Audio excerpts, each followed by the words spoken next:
Being the fourth chapter of an iconic slasher franchise is a pretty lofty task when you consider the standards set by those that came before you.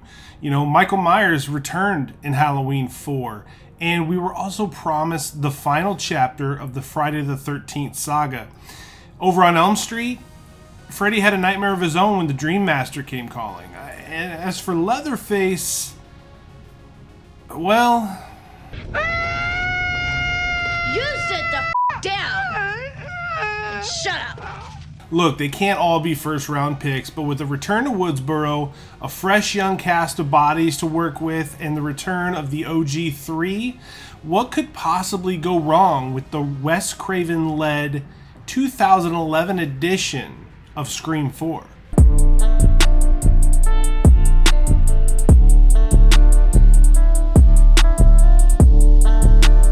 Maybe the weirdest cold open that I've ever seen in a film. You know, we get the movie within the movie within the movie so much that you really sort of have a hard time figuring out what is real and what is not. Each of them, though, Stab 6 rolling into Stab 7, ultimately rolling into Scream 4 itself, features two girls having conversations, you know, that horror movie discussion that they tend to have at the beginning of these films before the phone rings and a hunting knife comes out. Ghostface winds up showing up doing his ghosty thing, and we are off and running into the fourth film of this lineage that I love. Now, of all these pairings in the cold open, I kind of prefer Anna Paquin and Kristen Bell for a great many reasons. I mean, Anna Paquin is one of my favorites. She was amazing in Trick or Treat, and if you've never seen 25th Hour, she does a really strong job in the role that she's given in that movie too. She's a standout, and 25th Hour is a really underrated film. Now, it's great to be back in Woodsboro, and I'm happy to see the streets, even if they are for some reason lined with Ghostface decorations. I don't know why anybody would celebrate the anniversary of that 96 massacre, but it turns out it's just a bunch of damn kids doing bad things out there, and we see Dewey, who is now the sheriff of Woodsboro, as well as Deputy Hicks, played by the stunning Marley Shelton. They are taking all the decorations down. They're overseeing that, and, you know, with Dewey, you're always going to smile. You're just always going to laugh with the guy, because he's laying in bed next to Gale, lucky guy, right? And then his phone alarm rings, and it's Beverly Hills Cop theme to wake him up for his next day as Woodsboro Sheriff. Absolutely love the throwback to that theme song, because in the 80s, that theme song was king. Neve Campbell is still doing her greatest of all time sort of thing when Return to Woodsboro is in the cards for her, because she's promoting a book.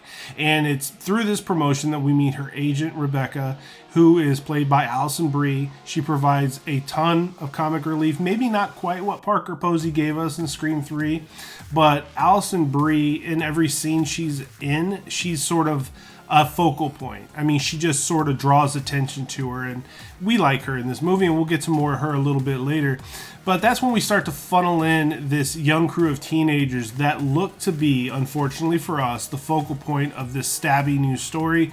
Hayden Panettiere and Emma Roberts, they're instantly recognizable as Kirby and Jill, respectively.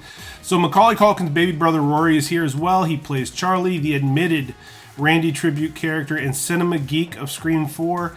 Jill, though, it looks to us from the very get-go like she's intended to be the newest member of the final girl sorority. She's Sidney's cousin that we never knew she had, and I'm not really sure what we thought going in, because Sidney's last family reunion did not go that well in Scream 3.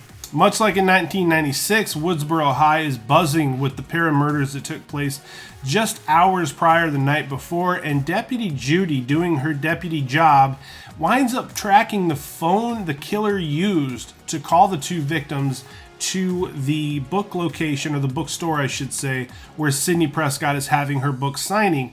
They call the number, and wouldn't you know it, it's coming from the trunk of Sidney's rent-a-car, where they find the phone, they find a knife, and they find a few bloody posters all parked suspiciously in the car of Sidney Prescott. Now, hilariously, Rebecca sees this whole thing as a promotional bonanza. Perfect advertising, perfect opportunity. Controversy creates cash, as the great Eric Bischoff once told us. Dewey winds up interviewing the 3 teen girls, Kirby, Jill, and Olivia, because they got a phone call on their phone that morning from Ghostface. Now, because it's the anniversary, the girls just kind of sort of thought that somebody was playing a prank on them, but Dewey takes this very, very seriously, and he interviews all 3 of them together, which I thought was a little suspicious. But Gale shows up wanting to know what's going on, wanting to be involved, because this is sort of her life story too. And she gets really pissed at Dewey, who is now her husband, for not including her in what's going on. Deputy Judy is standing between the two as well. She's doing her procedural thing, but you kind of think that Deputy Judy might be a little sweet on Sheriff Dewey. I mean, she's making him lemon squares, and she does not like Gale. So that little cat fight going forward in this movie is an entertaining part of this movie. But when Gale is rebuffed and told, hey, this has nothing to do with you this time around, she vows to go rogue and uncover the truth, unmask a killer for a 4th time, all on her own. I mean, she's so f***ing wily, that girl. Now, we were talking about Rebecca earlier, so let's go ahead and talk about her real quick right now. And this is just a little diatribe for me, so if you'll be so kind as to indulge me on it. I mean, there's a scene where she is walking next to Gale down the street, fangirling over Gale. And I swear to you, with Alison Brie about to play Evelyn in the Masters of the Universe movie, and yeah, I'm on board with it, I'm a geek, sue me. Gale in this scene looked so much like Evelyn from that series. It's unbelievable. Go back, watch that scene. The 2 of them are walking. Alison Brie's gonna be Evelyn, but Gale looks the part right then and there in that scene. And on top of all that, if you really want to throw it back, Courtney Cox was in the original Masters of the Universe movie with Dolph Lundgren running around half naked for the whole thing. I apologize. I'm sorry we got sidetracked, but I gotta tell you, when it comes to Masters of the Universe, I'm a dopey little stan myself. I still have some figures upstairs. My son and I collect all sorts of things. You know, I have the Stranger Things, Masters of the Universe. It's a mess. I'm a mess when it comes to that. So when I saw it here in Scream 4, it made me smile. I popped a little bit for it, because if you look at it, Gale's got some evil into her. Meeting Sidney's extended family is sort of weird to me. I mean, can you imagine being related to Ghostface, #1 target, and staying in Woodsboro? Like, why would you do that? Her Aunt Kate, Jill's mom, though, she stands with Fist in the movie Dances with Wolves. So you know she just probably doesn't scare too easy, and she just put down roots, and by God, she's not getting up off of them. So we did get a nice scene, though, when we do meet this extended family of Dewey and Sid catching up. And you can't go wrong in these movies if you just give these 2 people a little bit of time together. I mean, Sidney senses that there's something going on with Gale and Dewey. There's tension there. And over the course of the films, you just love to see the relationship grow. And the 3 of them, they're really rocks for one another. Even though Sidney's usually far away, it requires her coming back into the fray. But anytime you've got any combination of these 3 characters, standouts in the movie to me. Every single time. Every scene, I'm into it. I love it. I'm glued. I don't care what's going on around them. I just want to see what's going on in their lives and how they relate to one another. I mean, it's one of the strongest parts of this film. So after high school bestie Olivia is brutally killed, and my God, this Ghostface, whoever this is, makes a mess out of that poor girl's bedroom. Sidney goes next door to where the killing just took place, squares off with this killer, gets the best of him or her. Naturally, it's Sidney Prescott, you don't with her.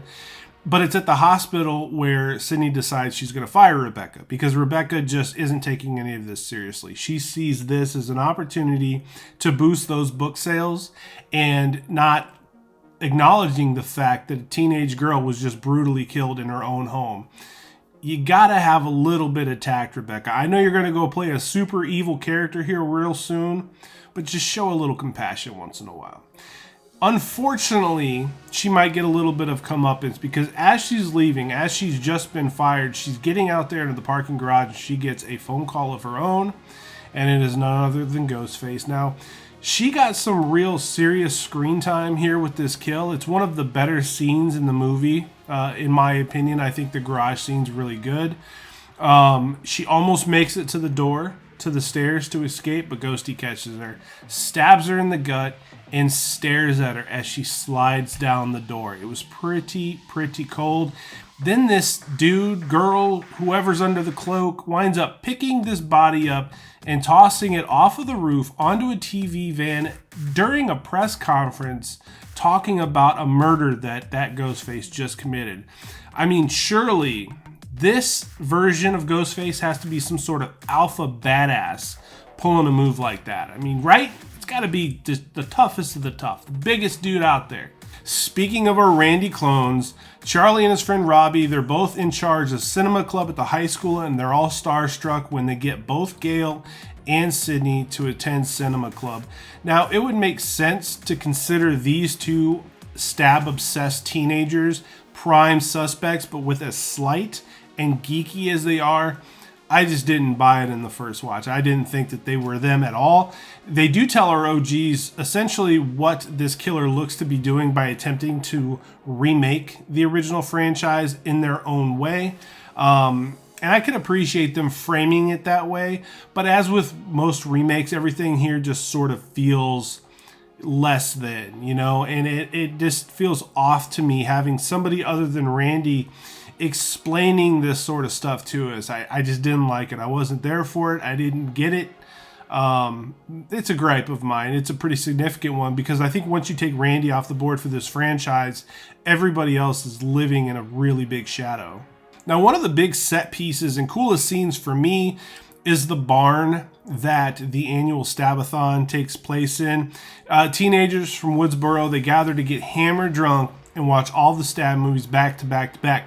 Now, when you consider there's been 7 of these things, that's a hell of a time commitment and a pretty bold choice considering this year it's the anniversary and considering that there are already new killings being made in the town during this time frame. I'm not really sure why you wouldn't call that off, but they didn't call that off. Now, Gale being rogue on this one leads her to the barn to plant cameras so she can try to catch this killer doing his killer thing. But little does she know that the murderer descends upon her.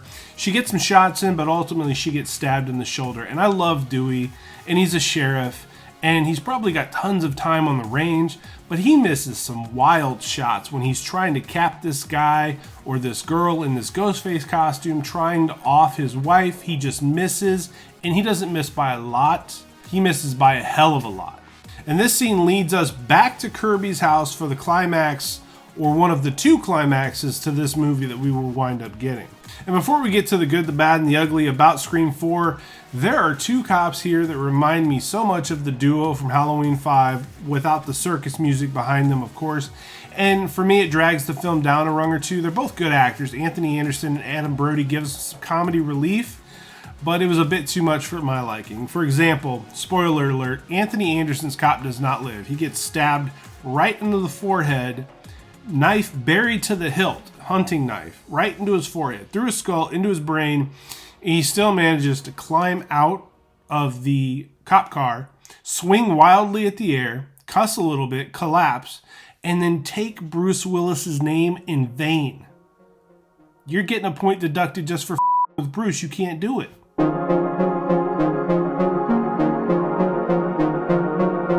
Now that that's all out of the way, can we talk about what Scream 4 kills? What does this movie really excel in? And besides my attention span, because it murders my attention span on several levels, there's some pretty nice additions to the cast. And we talked about Alison Brie at length, but Hayden Panettiere, I think I said her name right, as Kirby, she's a keeper here. And we would see her return to the franchise down the line.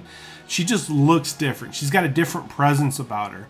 And I really liked her a lot. And, you know, I'm a fan of Emma Roberts, and I think she's done some real strong things in this film. I mean, she was amazing in American Horror Story. Deputy Judy was actually better than I thought she would be. And she actually, early on, she was one of my more credible options as a potential suspect for the killer here. So Deputy Judy is a bright spot in Scream 4. The OG3 is always amazing, so we don't need to spend an extraordinary amount of time on that. They could probably sleepwalk through most of these films and still turn in better performances than most of the people surrounding them. Love Gale, love Dewey, and Sid is a forever crush. So A+ across the board for those three.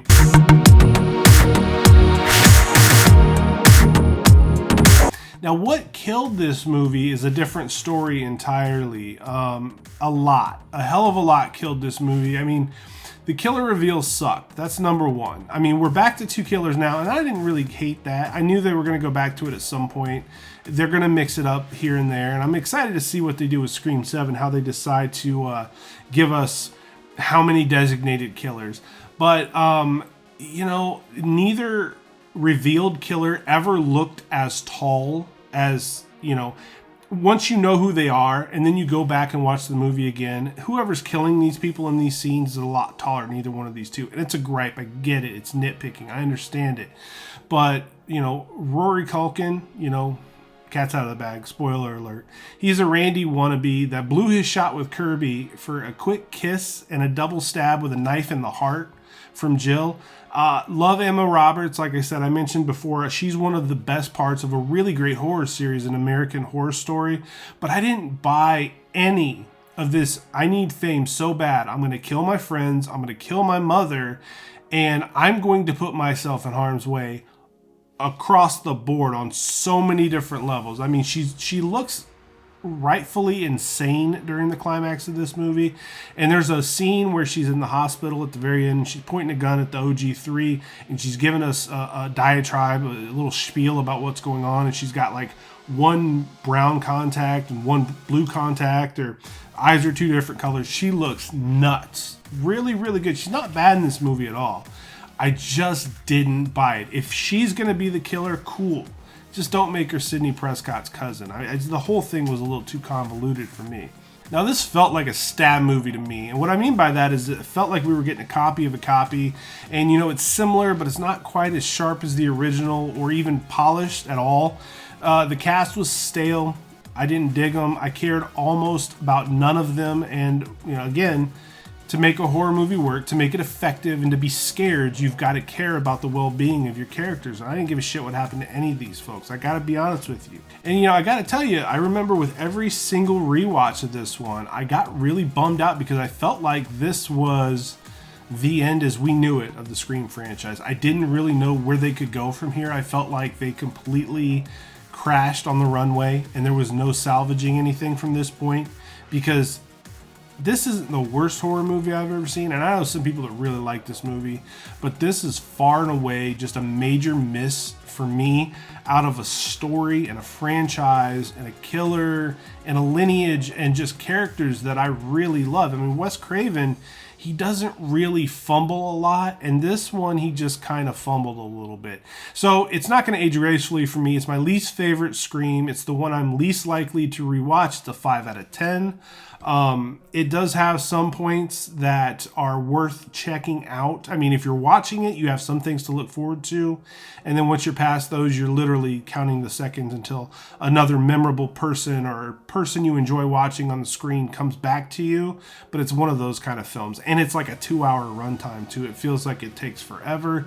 They do a lot better here real soon, and we'll get to that when we get to that. But if you like Scream 4, if you think my review is nuts, if you think I'm insane, or if you just want to compliment me on my swagger and my style, comment on the video, like the video, subscribe to the channel, help do all the things that push this out in front of more people so we can have more discussions about horror movies and Scream in general.